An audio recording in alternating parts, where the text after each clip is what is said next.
Hello friends, welcome to ई class 2020।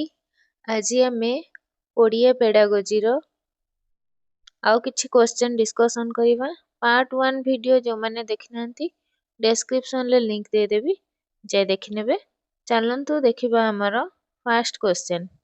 शब्द लिखन पद्धति काहाकू कुहा जाय?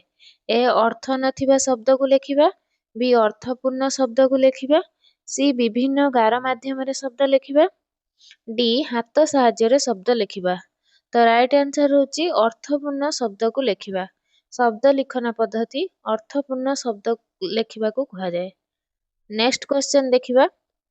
लिपि लिखन साधारणतः केतोटी पद्धति ग्रहण करा जायथे? ए गोटिए, बी दुईटी, सी तीनोटी, डी चारोटी। तो राइट आंसर हे जिवो दुईटी। कौन कौन से पद्धति? गोटे होची ध्वनि आधारित प्रणाली, आउटे दृश्य आधारित प्रणाली। गोटे होची ध्वनि आधारित प्रणाली, ध्वनि आधारित प्रणाली, आ गोटे दृश्य आधारित प्रणाली।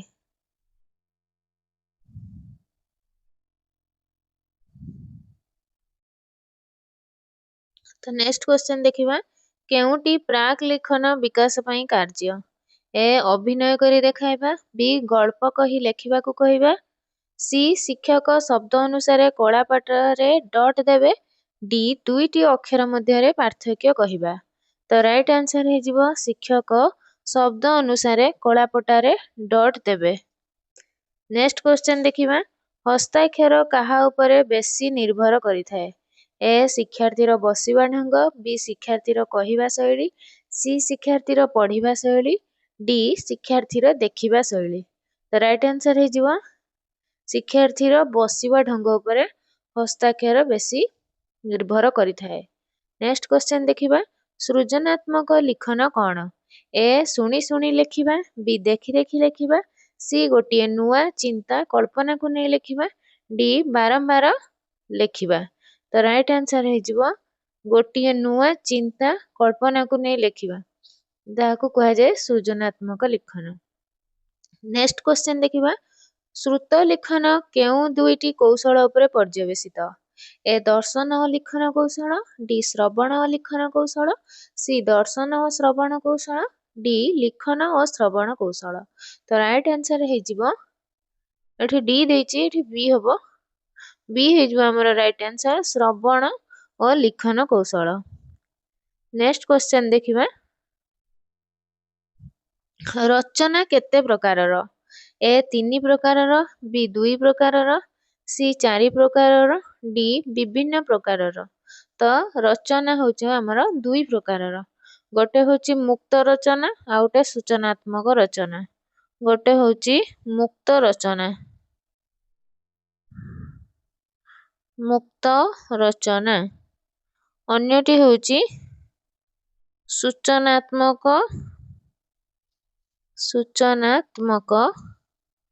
रचना। नेक्स्ट क्वेश्चन देखिबा। लिखनर विकास ठीक हैला बोली आमे केते बेले जानिबा? ए जेते बेले पिला शब्द लेखि परिबो, बी जेते बेले ठीक भाबे पढ़ी परिबो, जेते बेले वाक्य लेखि परिबो, डी जेते बेले पिला निज मन को रचना बा अनुच्छेद लेखि परिबो। तो राइट आंसर हे जिवो डी जेते बेले पिला निज मन को रचना बा अनुच्छेद लेखि परिबो, सेते बेले आमे जानिबा कि लिखनर गोटे पिलार लिखनर विकास ठीक हैला बोली। तो नेक्स्ट क्वेश्चन देखिबा। श्रेणी रे लिखन पई केउ सामग्रीटी एबे अधिक प्रयोज्य होईछि? ए बही, बी पेन, सी खाता, डी कांथ कलापटा। तो राइट आंसर हे जिवो कांथ कलापटा। श्रेणी रे लिखन पई कांथ कलापटाटी एबे अधिक प्रयोज्य होईछि। नेक्स्ट क्वेश्चन देखिबा। तृतीय रु चतुर्थ श्रेणी रे लिखन उपरे केउ काम करिबा उचित? ए छोट छोट शब्द और अक्षर लिखन, बी सरल चिठी और कथोपकथन ढांचा रे लिखिबा, सी निर्देश अनुसार सरल वर्णना और तार लिखन, डी विराम चिन्ह व्यवहार करी अनुच्छेद लिखन। ତ ରାଇଟ୍ ଆନ୍ସର ହେଇଯିବ ବିରାମ ଚିହ୍ନ ବ୍ୟବହାର କରି ଅନୁଚ୍ଛେଦ ଲିଖନ। ନେକ୍ସଟ କ୍ୱେଶ୍ଚନ୍ ଦେଖିବା MLE ର ପୁରା ନାମ କଣ? ଏ ମଦର ଲିଙ୍ଗାଲ ଏଜୁକେସନ, ବି ଏଠି ମଲ୍ଟି ଲିଙ୍ଗୁଆଲ ଏଜୁକେସନ, ଏଠି ମଲ୍ଟିର ସ୍ପେଲିଂ ଭୁଲ ଅଛି, ସି ର ମାସ୍ ଲିଙ୍ଗାଲ ଏଜୁକେସନ, ଲିଙ୍ଗୁଆଲ କୁ ଲିଙ୍ଗାଲ ଲେଖା ହେଇଛି, ଏଠାରେ କଣ ମଦର ଲିଙ୍ଗୁଇଷ୍ଟ ଏଜୁକେସନ ଲିଙ୍ଗୁଇଷ୍ଟ। ତ ସବୁ ଗୁଡା ସବୁ ସ୍ପେଲିଂ ଭୁଲ ଅଛି, ସ୍ପେଲିଂ କୁ ଏତେ ଧ୍ୟାନ ଦେବେନି। ତ ବି ହେଇଯିବ right answer multilingual education. Spelling ମୁଁ ଲେଖି ଦଉଛି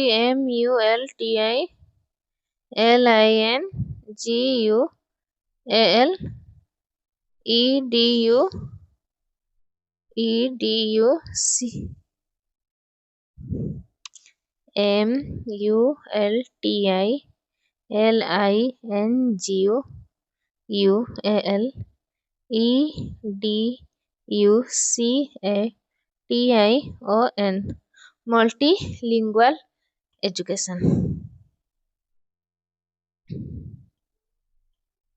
नेक्स्ट क्वेश्चन देखिबा श्रेणी रे भाषागत भिन्नता काहींकी देखाजाए? भिन्न भिन्न अंचलर पिला आसुथिबारु, बी पिला भाषा शिक्षा करि नथिबारु, सी पिला गोटिए भाषा जानिथिबारु, डी पिला भाषा शिक्षा कष्ट पिला को भाषा शिक्षा कष्ट हेउथिबारु। तो राइट आंसर हेजिबो ए भिन्न भिन्न अंचलरू पिला आसुथिबारु श्रेणी रे भाषागत भिन्नता देखाजाए। ए हेजिबो सॉरी ए हेजिबो हमरो राइट आंसर। नेक्स्ट क्वेश्चन देखिबा एनसीए 5 भाषा उपरे केउ उक्ति सपक्ष रे जुक्ति करिसंती? ए पिला मध्य रे भाषा शिक्षार दक्षता नथाए, बी पिला मध्य रे जन्मरू अंतर्निहित भावे भाषा ज्ञान पई संभाव्य दक्षता थाए, सी पिला परिवेशरू अनेक कथा शिक्षा करिथाए, डी शिक्षक केवल पिलांको भाषा ज्ञान देइथांती। तो राइट आंसर हेजिबो बी पिला मध्यरे जन्मरू अंतर्निहित भावे भाषा ज्ञान पई संभाव्य दक्षता थाए। नेक्स्ट क्वेश्चन देखिबा श्रेणी शिक्षादान समय रे श्रेणी गृह रे केउ प्रक्रियाटी भलो? ए शिक्षक पिलांको शिखाइबा, बी पितामाता पिलांको शिखाइबा, सी पिलाठू पिलाको शिखाइबा, डी पिला घरे पढ़ाउथुबा सारंको ठारू शिखिबा। तो राइट आंसर हेजिबो पिलाठू पिला शिखिबा, सी हेजिबो हमर राइट आंसर पिलाठू पिला शिखेइबा। नेक्स्ट क्वेश्चन देखिबा केउ जुक्तिटी शिक्षण पई ठीक? पिलांक मध्यरे थिबा भिन्नता तांकर सामर्थ्य, पिलांको दुर्बलता गुडीकू तांकर अस्तिम जागत, पिलांको दुर्बलता दूर करा जाई परिबा नाही, पिलांको मध्यरे थिबा सामर्थ्य शिक्षण रे एक बाधक। तो कोउटा ठीक एठी देइची। तो राइट आंसर हेजिबो पिलांक मध्यरे थिबा भिन्नता तांकर सामर्थ्य। नेक्स्ट क्वेश्चन देखिबा पिला भितरे थिबा केउ भिन्नताटी श्रेणी रे शिक्षण समय रे अति आवश्यक? ए शारीरिक भिन्नता, बी बयस भिन्नता, सी कहिबार भिन्नता, डी चिंताधारा रुचि पसंद अपसंदगत भिन्नता। तो एठी आपण माने सब जानि परथुबे। तो डी हेजिबो राइट आंसर पिला मध्यरे सब बळे सब पिलांकठी अलग अलग चिंताधारा तांकर थाए, रुचि पसंद अपसंद समस्तंकर भिन्न भिन्न थाए। तो सेटा अति आवश्यक। नेक्स्ट क्वेश्चन देखिबा अनेक प्रकारर भिन्नता थिबा पिलांकु एकत्र बसाई पाठ पढ़ाइले की प्रकार असुविधा होइथाय बोली शिक्षक माने भाबंती? ए एकाठी खेलिबार असुविधा, बी प्रति पिला शिखिबार असुविधा, सी प्रति पिला लेखिबार असुविधा, घरे पाठ पढ़िबारे असुविधा। तो राइट आंसर हेजिबो बी प्रति पिला शिखिबारे असुविधा हेबो। नेक्स्ट क्वेश्चन देखिबा केउ कारण पई पिलांक मध्यरे भिन्नता देखा दिए? ए एकाठी परीक्षा देउथिबारु, बी भिन्न भिन्न परिवेशरू आसुथिबारु, सी एकाठी पढ़ुथिबारु, डी एकाठी खेलुथिबारु। तो राइट आंसर हेजिबो बी भिन्न भिन्न परिवेशरू आसुथिबारु। सेथि पई भिन्न भिन्न परिवेशरू आसुथिबारु पिलामानंक मध्यरे भिन्नता देखा जाए। नेक्स्ट क्वेश्चन देखिबा पत्र लिखन को केते भागरे विभक्त करा जायछि? ए 2 भाग, बी 4 भाग, सी 3 भाग, डी 6 भाग। तो एठी भी 2 भागरे विभक्त करा जायछि। गोटे हूँ अनौपचारिक पत्र आ गोटे हूँ औपचारिक पत्र। फास्ट अनौपचारिक पत्र,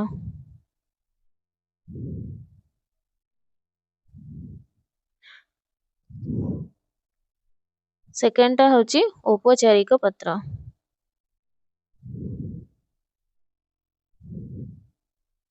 अनौपचारिक पत्रर उदाहरण जमती कि घरोई पत्र। औपचारिक जो सरकारी बेसरकारी स्तर रे जो पत्र दिया जाए बा ऑफिशियली जो पत्र दिया जाए सेटा होची औपचारिक पत्र। ठीक अछि, तो पत्र लिखन को आम दुई भाग विभक्त करछंती, गोटे होची अनौपचारिक गोटे औपचारिक। या भीतर भी क्वेश्चन आम देखिबा, देखंतु। हाँ, 40 नंबर क्वेश्चन देखिबा। केउ पत्र अनौपचारिक? ए निमंत्रण पत्र, बी घरोई पत्र, सी वाणिज्यिक पत्र, डी सरकारी पत्र। तो राइट आंसर है बी घरोई पत्र। तो अनौपचारिक पत्रर उदाहरण आम देइथिले घरोई पत्र। धन्यवाद। जदि आपनको वीडियोटी भल लागुछि दयाकरी लाइक शेयर सब्सक्राइब करिवे।